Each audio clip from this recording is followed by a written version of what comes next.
Lopetegui's under massive pressure, and even after doing my video yesterday, more stuff has come out, and I think it's a really bad look, and I think it's really disappointing. So yesterday was all about really Fabrizio Romano, and that he'd said that Lopetegui was on borrowed time.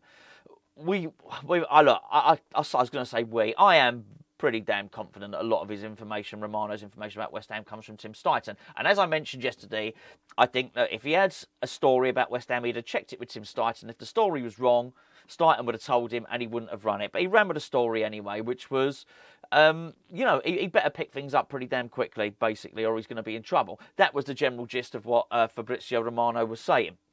I didn't like it because of the source that it come from. It was off the back of something that happened a few days earlier where Stuyton was sort of almost reported as wanting to distance himself from Lopetegui. The fact that he'd warned Sullivan not to appoint him in the first place. I didn't like it. Look, I don't think Lopetegui's been very good, right? And certainly wasn't my pick, but he is the West Ham manager now, or head coach, or whatever you want to call him. And I do want him to succeed. And I think not only, these aren't just warnings coming out at the moment, they're almost as if people want him to fail. Now, I think there's different reasons for that. I think in terms of the media, we're going to talk about Alan Brazil, we'll talk about Tony Cottee in a minute. I think in terms of the media, it's you understand what their motivation might be. We know they are very, very close, a lot of the mainstream media, close to David Moyes, that they really want to say, I told you so, be careful what you wish for, all this sort of stuff. So I think their motivations are quite clear. I think it's probably quite clear if we assume that Tim Stuyton, that everything attributed to Tim Stuyton is true, that actually it wasn't his pick, so we understand his motivation as well. But we still have a manager in place at the moment who's struggling. Is struggling at West Ham. He's not performed well at all. And I just think it's a really bad look for everybody to be sticking the boot in at the moment. And I mean people at the top of the mainstream media, maybe people like Fabrizio Romano, maybe people like Tony Cottee today. I think it's a bad look. I mean, who cares if some, small social media account wants to stick the boot in? They don't really have any weight. They don't have any clout. It's not like their words are going to be taken and they're going to be projected everywhere. But Tim Stuyton's will, Fabrizio Romano's will, Tony Cottee's will, and I guess I'm guilty of that myself because I'm projecting what Tony Cottee's saying. But I don't like it. I don't like it, and I hate the fact that so many people say, "Oh, get behind the manager" and stuff like that. These people aren't. They're really not. The people that travel, the fans that travel to Liverpool, expecting to lose. Let's be fair, 5,000 West Ham fans travel to Liverpool knowing they were going to lose. They're supporting the team. They absolutely are. But these people that sort of stick knives in his back and say, I want him to do well, I'm not quite so sure. Before we get to Tony Cottee's comments, let me give you, excuse me, I've got some reading. I've got to try and find the article here. This is from the Evening Standard yesterday. So this was after I did my video yesterday. And it's pretty damning stuff. Now, the context here is, this is not a small website. This is the London Evening Standard. This is the daily, well, it was up until recently, the daily newspaper. So they've actually stopped doing newspapers daily now, believe it or not, the Evening Standard. I guess it was bound to happen because of the internet and whatnot. People use their smartphones. But it's a big, serious publication. And it was always, for many, many years, considered to be the voice of the capital in that sense. And the London Standard was always really, really good because it would get their news out. All the other newspapers would rush to get their news out for early in the morning, but the Standard always had different editions. It would have an earlier edition, and it would have what we call the West End final. So throughout the day, but it's before the internet was able to do breaking news, right? They'd have like an 11 a.m. edition, then they'd have like a 2 p.m. edition, and then they'd have another edition at about 3 p.m. Before the internet. But the London Evening Standard, very, very highly regarded media outlet, and they have got good sources at West Ham. They always have, particularly Ken Dyer, who didn't write this particular piece, but we know really good sources within the West Ham hierarchy, and there's just good, solid relationships there that have been there for years. This is what the London Evening Standard said yesterday, and these are strong words. Lopetegui's grace period has expired. Wow, I mean, that's heavy stuff, right? Excuses have been cashed in, and the time for an upturn results is now. I mean, that's a big one. Excuses have been cashed in. By the way, I agree with that. Well, maybe not the grace period bit.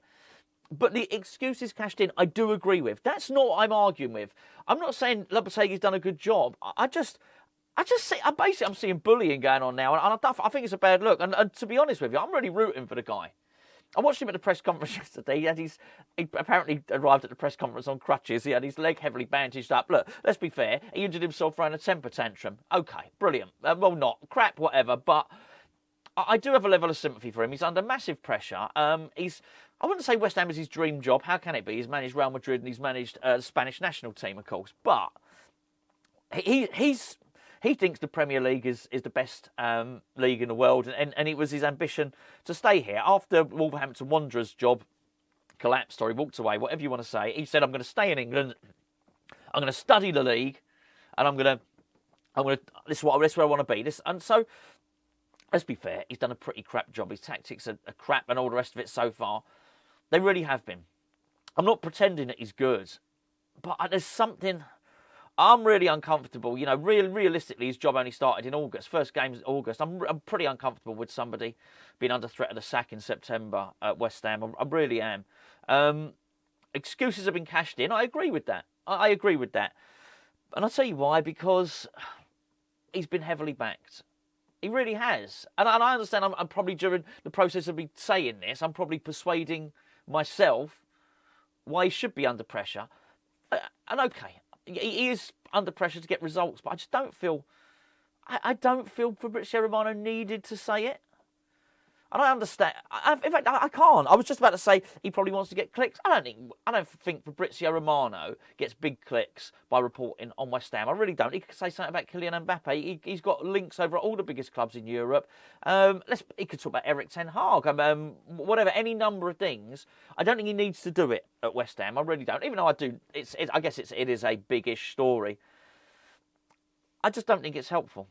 And I think if I was Tim Stuyton and I've got a direct phone line to Fabrizio Romano, and I'm the West Ham director of football, I'll probably be saying to him, actually, don't do that. That's not helpful. Hulan's under a bit of pressure at the moment. Realistically, he's got a half decent chance of winning against Brentford and Ipswich. We hope. But then the pressure piles on. But the excuses have been cashed in because he has been backed. There are other managers that are also new managers. I get that. And I guess the grace period has expired. But they were quite strong words, really. Now we get to Tony Cottee. So I've actually I've got the comments here. He was on, I guess it was the breakfast show because he was on with Alan Brazil. Alan Brazil asked Tony Cottee if he was confident that Julen Lopetegui could get West Ham out of trouble. And Cottee answered, he said, "No, I'm not, Al. I've got to be honest. I didn't want him in the first place." Now, look, I didn't want him in the first place, right? I mean, I didn't. There's a lot of... Basically, there's a lot... I would suggest that most of us didn't want him in the first place. But Cottee's got clout. You almost feel... I feel that this is the same. I'm going to tell you the rest of what he said in a minute. I feel that everyone's trying to... Including this report with Stuyton, where he's trying to distance himself from Lopetegui. I feel that almost everybody's trying to distance himself from Lopetegui, so they can say, it wasn't anything to do with me. And I think that actually probably needs to... all this crap about West Ham family and all the rest of it, which I think is there so often. Right? You know, basically the Hammers back to work thing, the food banks. I think the West Ham family does exist in many respects. The concession tickets, that stuff is there. But actually, with stuff like this, what we don't need is a legendary ex-player saying, I'm not out. To be honest, I didn't want him in the first place. He went on to say, I made my feelings quite clear, and I said, be careful what you wish for. I thought David Moyes did a superb job. I didn't see the appointment of Lopetegui as a progressive step. It's a sideways step. He's pretty much the same age, same tactics as David Moyes. He wasn't a young... He basically saying Lopetegui's not a young, dynamic manager. I actually agree with that last bit. But now is not the time. And it's that separation. No, I'm not confident now. To be honest, I didn't want him in the first place. I made my feelings quite clear. I said, be careful what you wish for. Oh, mate, I'm excuse me. I really hope... I'm not choked up by what Cottee said there. I like Cottee. He's a nice guy. He's a nice guy. West Ham legend and all the rest of it. But I just don't think it's what we need against Brentford. And here's where I struggle and here's where I get my separation. I've already heard some people, I want to make myself really clear here. I've heard some people say that they want us to lose against Brentford and Ipswich, so he goes. I hate this. I heard it with Bilic. I heard it with Moyes. And I said it last season with Moyes. When Moyes started to do really badly last season, my ideal scenario, and you could go back and check this, my ideal scenario was that actually David Moyes left at the... I wanted to get Ruben Amorim, or the geezer that was doing the Granada. I can't remember the guy's name. Now, they did really well in Spain last season. Former player. Anyway, that doesn't... Michel? I can't remember. I'm only going to get it terribly wrong. I had a look. We did a little look around. We looked at some of the progressive managers. Aside from that, I wanted De Zerbi, or I wouldn't have minded Iraola. Those were the people that I wanted. So, but okay, that's absolutely fine. But I think when you look back on it for last season, there was an opportunity for David Moyes to go. There were a lot of people saying, "Oh, I just want him to lose. I want him to go now." I didn't, because I thought European football was really important. So my ideal was that David Moyes stayed.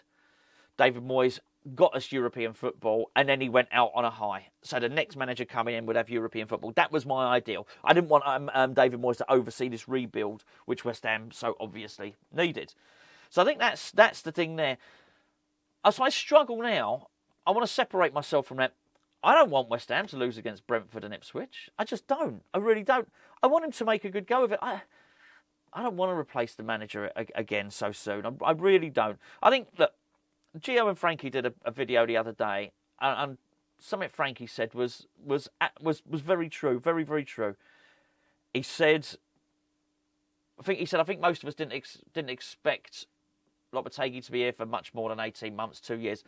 I think that's right. I really do, and that's fine as well. And maybe this Lopetegui was meant to be the transition period for a younger, more progressive manager, as Cottee called him, coming in. Okay, I don't mind that at all. And here's the thing. I'm far from confident, by the way, that if Lopetegui got sacked, let's say he loses against Brentford, he loses against Ipswich or whatever, I'm far from confident that we get this young progressive manager. I think there's too many people assuming that to be the case. Somebody said, I think it was in yesterday's comments on the video, might even be on there, let me see if I can find it. It's... No, sorry, he hasn't actually got a name, but he said he basically said it wouldn't surprise him if Sean Dyche was given the West Ham manager's job if Lopetegui got sacked. That is far more likely, by the way, far more likely than West Ham getting a young progressive manager. Just my thoughts on it. But anyway, it's such a bad look. It's such a bad look. But I'm going to put it out there. I'm rooting for Lopetegui. I really hope he wins against Brentford. Not going to be easy. They're a bogey team. We'll discuss them more tomorrow.